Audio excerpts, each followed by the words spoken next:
तर मंडळी नमस्कार, राम राम. आपण आज एकदा आलो तर बागेमध्ये आणि सुंदर असे जांभळं, ताजे ताजे आणि सुंदर हवा, नुसतं हवेनं सुद्धा पोट भरलं असं जीवनाचा या ठिकाणी आनंद मिळतोय.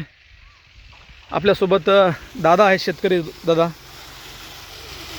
आणि शेतीचं नियोजन. दादा राम राम. किती एकर शेती आहे? 12 एकर. 12 एकर. काय नाव तुमचं? राजकुमार बोडके. राजकुमार बोडके. अख्खी जिंदगी राजकुमार सारखी जगणारे फळ आणि फुलामध्ये या ठिकाणी खरंच पाहायला मिळतंय मंडळी.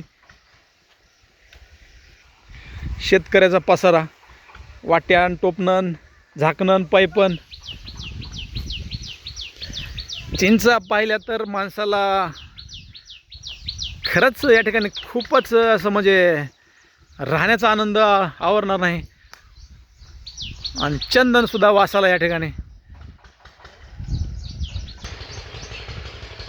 निसर्गरम्य वातावरण, गावाकडची माणसं आणि गावाकडची शेती याचा आनंद. ही आहे जांभूळ आणि जांभळाची शेती. कोणत्या व्हरायटीची दादा या लागवड केली आपण? कोकण बारडोली. कोकण बारडोली. कुठून आणलं होतं तुम्ही बी? सांगलीहून आणलं. सांगलीवरून आणलं होतं. किती क्षेत्रफळ आहे तुमचं जांभळीचं? 1.5 एकर. 1.5 एकर. 1.5 एकर क्षेत्रामध्ये उत्पन्न सरासरी आजच्या रेटनं पाहिलं तर पुढच्या 2 वर्षात किती मिळायला पाहिजे? 7-8 लाख. 7-8 लाख मिळायला पाहिजे. मंडळी, आज आपण दाखवण्याचा प्रयत्न करूयात शेती आणि उत्तम शेतीचं उदाहरण. याला भरपूर दिवस झाले नाहीत आणि लवकरात लवकर फळ झाड शेतकऱ्यांना देतं. खुरपणसुद्धा या ठिकाणी चालू आहे. ड्रिपच्या साह्यानं पाणी दिलं जातं. याला फळ किती दिवसाला लागतं? 3 वर्षाला. 3 वर्षाला. आता हे तुमचं दुसरं वर्ष आहे. म्हणजे 1 वर्ष संपलंय. 1 वर्ष संपलं आहे. फळ धारणा झाल्यानंतर याला बागेतून जे उत्पन्न मिळणार आहे मंडळी, ते तुम्ही इमेजिन करू शकता. कमेंट करा. हे आहे शेतकरी जीवनाबद्दलचा थोडक्यात एकंदरीत छोटासा आढावा. दादा, शेती शिक्षण काय झालं तुमचं? माझं 12वी झालं. 12वी झाले. पुढं का शिकले नाही? नाही, आपल्या बिझनेस असल्यामुळे काही. स्वतःचं काय बिझनेस आहे? मंडप डेकोरेशन. हे एकच नंबर. ते करत करत साईड बिझनेस शेती पण करता. हो.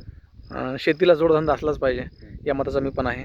मंडळी, त्यांना ताबडतोबमध्ये हे उत्पन्न देणार आहे आणि आंतरपीक पद्धतीने त्यांना या ठिकाणी. सोयाबीनची कशाची पेरणी करणार तुम्ही आता? त्या अगोदर मी 5 वेळेस कोथिंबीर घेतली होती. कोथिंबीर. काय रेट मिळाला कोथिंबीरला? कोथिंबीरला 2-4 वेळेस चांगला रेट मिळाला. नंतर 80,000 90,000 बागच डायरेक्ट दिली होती. जागेवरून दिली.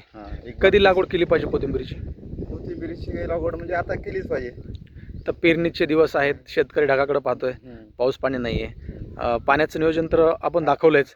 12 महिने विहिरीला पाणी असतं. हो, विहिरीला बोर आहेत 2. बोर आहेत, फुल चालतात. उन्हाळ्यामध्ये सुद्धा.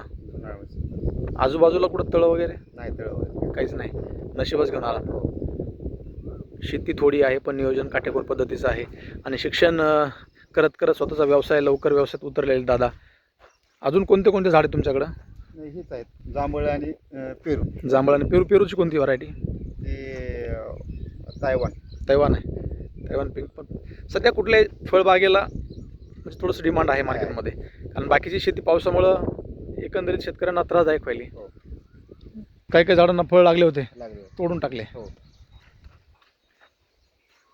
पिवळं का पडलं, याचं काय कारण आहे? ह्याला म्हणजे जरा टेम्परेचर जास्त होतं ना. हाय टेम्परेचर होतं. पाऊस नाही यावर्षी. 2026 शेतकऱ्यांना पावसानं थोडंसं उघाड दिली आहे. पेरणी दरवर्षी 1-2 महिन्यांना पुढे ढकलायली, 1 महिन्यानं मागे पुढे व्हायली. आज काही वाटायला का तुम्हाला पाठीमागचा अभ्यास? वाटायला ना. दरवर्षी पेरणी प्रत्येक ऋतू हा 1-1 महिन्यानं पुढे जातो.